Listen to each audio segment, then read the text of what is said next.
লোকসভা ভোটের ফলাফল ঘোষণার পরই কোচবিহারে একাধিক জায়গায় বিজেপি নেতৃত্বের একাংশ তৃণমূলের ঝান্ডা হাতে তুলে নিচ্ছে। অপরদিকে অভিযোগ, জেলার বিভিন্ন অঞ্চলগুলিতে বিজেপির পঞ্চায়েত সদস্য থেকে শুরু করে সাধারণ কর্মীরাও তৃণমূল কংগ্রেসের সন্ত্রাসের ফলে কোচবিহার জেলা পার্টি অফিসে আশ্রয় নিয়েছে। তাদের আরও অভিযোগ, কোথাও দোকানে চাপ বন্ধ করে দেওয়া হচ্ছে, আবার কোথাও বিজেপি পরিচালিত পঞ্চায়েত অফিসে তালা ঝুলিয়ে দিচ্ছে তৃণমূলের গুন্ডা বাহিনী। মূলত কোচবিহারে ভোট পরবর্তী পরিস্থিতি খতিয়ে দেখতে এবং আক্রান্ত বিজেপি কর্মীদের পাশে থাকবার বার্তা দিতে কোচবিহারে এলেন বিরোধী দলনেতা শুভেন্দু অধিকারী। এদিন কোচবিহার জেলা পার্টি অফিসে আক্রান্ত নেতাকর্মীদের সাথে দেখা করে তাদের সমস্যার কথা শোনেন তিনি। প্রসঙ্গত, আগামীকাল রাজভবনে আক্রান্ত বিজেপি কর্মীদের নিয়ে রাজ্যপালের সাথে দেখা করবেন শুভেন্দুবাবু। কোচবিহারে আক্রান্ত বিজেপি কর্মীদেরও সেই কর্মসূচিতে যাওয়ার জন্য আহ্বান জানান তিনি। আমাদের আক্রান্ত, অত্যাচারিত, নিপীড়িত ভারতীয় জনতা পার্টির কর্মী সমর্থক নয়, ভোটার, বিশেষ করে সনাতনী, রাজবংশী এবং পিছিয়ে পড়া সমাজের মানুষজন, তাদের যেভাবে এখানে অত্যাচার হয়েছে তার একটা খণ্ডচিত্র আপনারা দেখেছেন। আমরা প্রায় ঘন্টাখানিক ধরে 7-8 জনের কাছ থেকে শুনেছি বিবরণ। এখানে যেভাবে আক্রান্ত মানুষজন আছেন বা বিভিন্ন জায়গায় আত্মীয় স্বজন, আমি এর আগে আমাদের পূর্ণিবাড়িতেও ফুলবাড়ি পঞ্চায়েতের মেম্বারদের সঙ্গে মিট করতে আমরা যা বলেছি সবার সামনে বলেছি, দরজা বন্ধ করে কিছু বলিনি।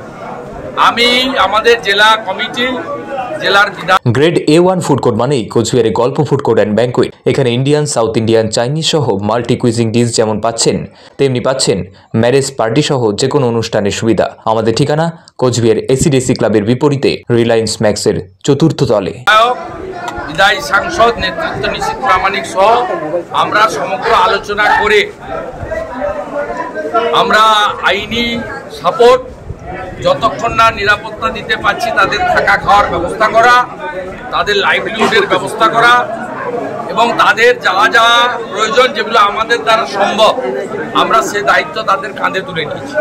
যতজন আহত হয়েছে চিকিৎসার দায়িত্ব পার্টি ইতিমধ্যে নিয়েছে, ভবিষ্যতেও নেবে।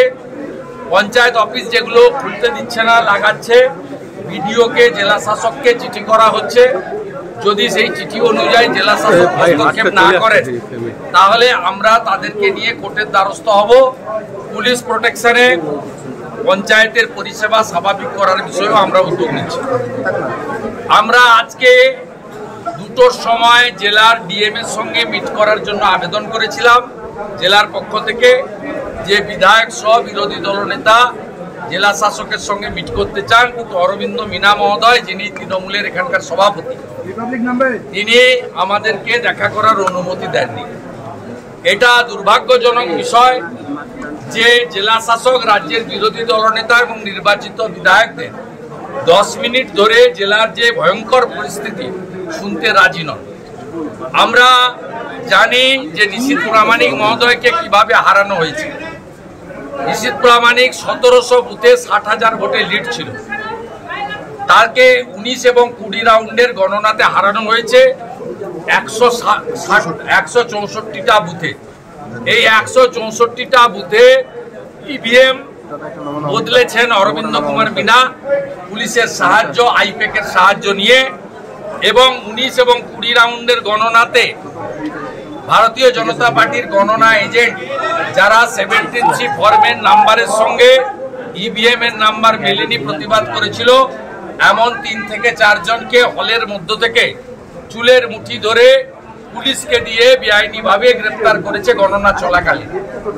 তাই এই যে ফলাফল কোচবিহারের ক্ষেত্রে, এই ফলাফল প্রকৃত ফলাফল নয়। এবং আমি এর আগেও নিশীথ প্রামাণিক মহোদয়কে পরামর্শ দিয়েছি যে যে সমস্ত 17C ফর্মের নাম্বারের সঙ্গে ইভিএম মেলেনি তার জন্য প্রয়োজন হলে তিনি 30 দিনের মধ্যে, নিয়ম ইতিমধ্যে 10 দিন অতিবাহিত, ইলেকশন পিটিশন করতে পারেন। তাই আজকে ওরা জানে যে এটা প্রকৃত রায় নয় এবং সেই কারণে ওরা হুমকি, জরিমানা, বাড়ি ভাঙচুর এবং জোর করে তৃণমূলের পতাকা হাতে ধরিয়ে পিছনের দরজা দিয়ে কোচবিহারের রাজনৈতিক কর্তৃত্ব হাতে নিতে চায়, বুথ লেভেলে বিজেপিকে শেষ করতে চায়। আমরা এটা হতে দেব না। আমি আবার আসব আগামীকাল, যেহেতু রাজ্যপালের কাছ থেকে অ্যাপয়েন্টমেন্ট পেয়েছি, শতাধিক ভিকটিমকে নিয়ে মিট করতে হবে, মঙ্গলবার আমার করা মামলাতে মহামান্য প্রধান বিচারপতির এখানে এজলাসে আছে, তাই আমি প্রস্থান করছি এই মুহূর্তে। আমি এখানে আবার প্রোগ্রাম করতে বলেছি, 3-4টি পয়েন্টে আমি যাব। আর আমাদের যে ন্যাশনাল টিম আসছে তারাও যাতে কোচবিহার ভিজিট করে, তার জন্য মাননীয় সুকুমার রায় আমাদের জেলা সভাপতি প্রদেশকে জানাবেন, তারাও মিট করবেন। তো আজকে সিদ্ধান্ত হয়েছে আগামীকাল থেকে নিশীথ প্রামাণিকের নেতৃত্বে বিধায়ক এবং জেলা কমিটিতে তারা টিমে ভাগ হয়ে সমস্ত এলাকা, বিশেষ করে সিতাই, নাটাবাড়ি, কোচবিহার দক্ষিণ এবং দিনহাটা সবচেয়ে আক্রান্ত যে এলাকাগুলো, এই এলাকাগুলো তারা ভিজিট করবেন। আর যতক্ষণ পর্যন্ত আমরা নিরাপত্তা সুনিশ্চিত করতে না পারছি ততক্ষণ পর্যন্ত বিজেপি কর্মী, সমর্থক, নেতৃত্ব, পঞ্চায়েত মেম্বার তাদের আমরা না যাওয়ার পরামর্শ দিয়েছি। আমি প্রার্থীকে পরামর্শ দিয়েছি, তিনি কাগজপত্র খতিয়ে দেখে, সময় আছে আরো হাতে 20 দিন আছে, তিনি তো সবটা দেখে নিয়ে করবেন। 17 ফরম্যাট যে নাম্বার ইভিএম তার সঙ্গে মিসম্যাচ হয়েছে অ্যাকাউন্টিং, এটা তো গ্রাউন্ডে যেতে হবে। উনি উনার লিগ্যাল দিক দিয়ে সেটাকে অ্যাসেস করছেন, করার পরে উনি 1 সপ্তাহের মধ্যে সিদ্ধান্ত নিয়ে আপনাদের উনি জানিয়ে দেবেন।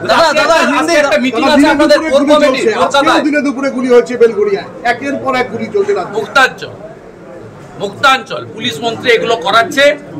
পুলিশ মন্ত্রী এই জেলায় উদয়ন গুহ সহ গুন্ডাদের হাতে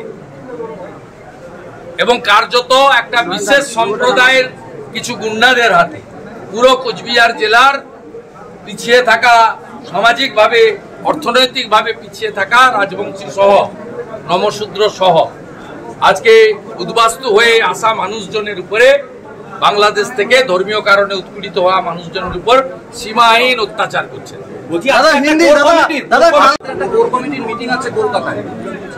ভারতীয় জনতা পার্টির সর্বোচ্চ নেতৃত্ব, কেন্দ্রীয় স্বরাষ্ট্রমন্ত্রী অমিত শাহজি, তিনি আমাকে নির্দেশ দিয়েছেন আক্রান্তদের কাছে আগে থাকতে হবে। কোর কমিটিতে 18 জন সদস্য আছে, 17 জন ওখানে থাকবে, কোনো প্রবলেম নেই। 16 জন, আমরা 2 জন এখানে আছি। আমি আমার ফিরে গিয়ে রাত্রে বা কালকে গিয়ে সইটা করে দেবো। ওখানে যে সিদ্ধান্ত হবে সেই সিদ্ধান্তই আমরা পূর্ণ সমর্থন করব।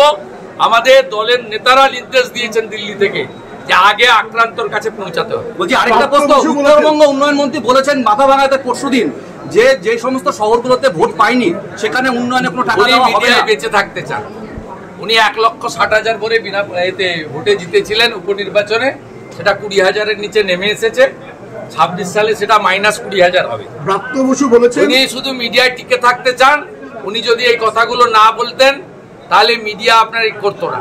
আমি দিনহাটা টাউন, মাথাভাঙা টাউন এবং কোচবিহার টাউনের যারা ট্যাক্স পেয়ার জনগণকে বলবো, উত্তরবঙ্গ উন্নয়ন দপ্তরের বিরুদ্ধে আপনি মহামান্য রাষ্ট্রপতি এবং রাজ্যপালের কাছে লিখুন, প্রয়োজন হলে আদালতের দ্বারস্থ হন। ব্রাত্য বসু বলেছেন যে জয়েন্ট এন্ট্রান্স যা অবস্থা চলছে আবার ফিরিয়ে দেওয়া হোক। ওর কথার উত্তর দেবো না, ওর নাম ভৃত্য বসু। আগে নির্বাচনের পর যে পোস্টাল ব্যালেন্স দেখা গিয়েছিল, তারপরে বিধানসভা অচল করে দিয়েছিলেন আপনারা বিধায়করা। এবার 2024 বিধানসভা কয়েকদিন বাদেই শুরু হবে, তো এক্ষেত্রে বিধানসভার কথা বিধানসভায়, আগে গ্রাউন্ডে লড়াই হোক। কোচবিহার থেকে গৌরীশঙ্কর গুহর সঙ্গে Ranadeep Roy report, bureau news, ABN 24x7। সঙ্গে থাকবেন।